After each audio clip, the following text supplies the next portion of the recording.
નમસ્કાર દર્શક મિત્રો, બોટાદ દસ્તક ન્યૂઝમાં આપનું હાર્દિક સ્વાગત છે અને હું છું એલડી મકવાણા. આપ જોઈ રહ્યા છો બોટાદ દસ્તક ન્યૂઝ. હવે પછીના સમાચાર વિગતવાર.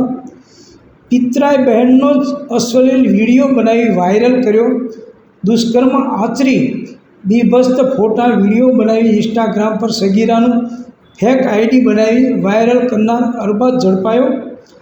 સુરતમાં પિતરાએ ભાઈએ પ્રેમ જાળમાં ફસાઈ હોટલમાં લઈ જઈ લિંબાયતની સગીરા સાથે દુષ્કર્મ આચર્યું હતું.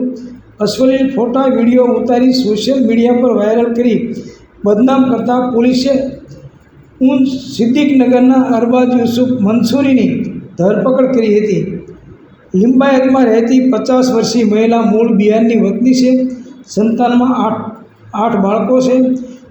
પાટિયામાં રહેતી નણંદ 1 વર્ષ પહેલાં તેના દીકરા અરબાઝની સગાઈ મહિલાના પુત્રી સાથે કરાવવા ઈચ્છતી હતી. બાદમાં તેઓએ સગાઈની ના પાડી દીધી હતી. બીજી તરફ તેમની દીકરીના અન્ય યુવક સાથે લગ્ન પણ થઈ ગયા હતા. પોલીસે આ અંગે વધુમાં જણાવ્યું હતું કે ગત તારીખ 27મીએ રમજાનની બડી રાત તેમનો દીકરો મળસ્કે મોબાઈલ જોતો હતો ત્યારે ઇન્સ્ટાગ્રામની એક આઈડીમાં 18 વર્ષની બહેનના ફોટા જોયા હતા.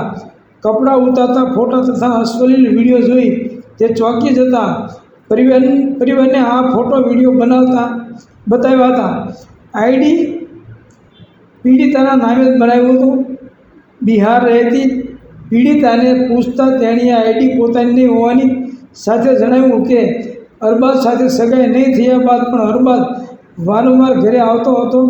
મીઠી વાતો કરી પ્રેમજાળમાં ફસાવી હતી.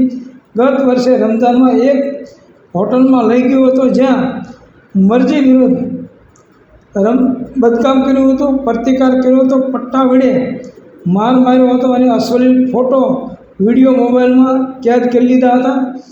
પીડિતાના અન્ય સાથે લગ્ન થઈ જતાં બદલો લેવા પોતાની સાથેના અશ્લીલ ફોટો વિડીયો વાયરલ કરી દીધા હતા.